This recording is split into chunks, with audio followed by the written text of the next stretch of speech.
finally, after 4 days, nakuha ko na yung lupa at pwede ko nang ibalik mga to at saka ito.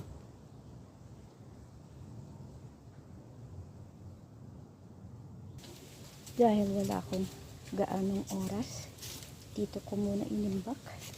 Dito.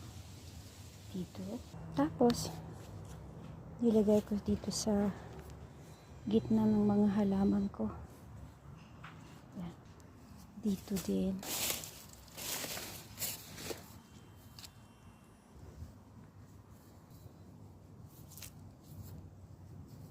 Tapos dito.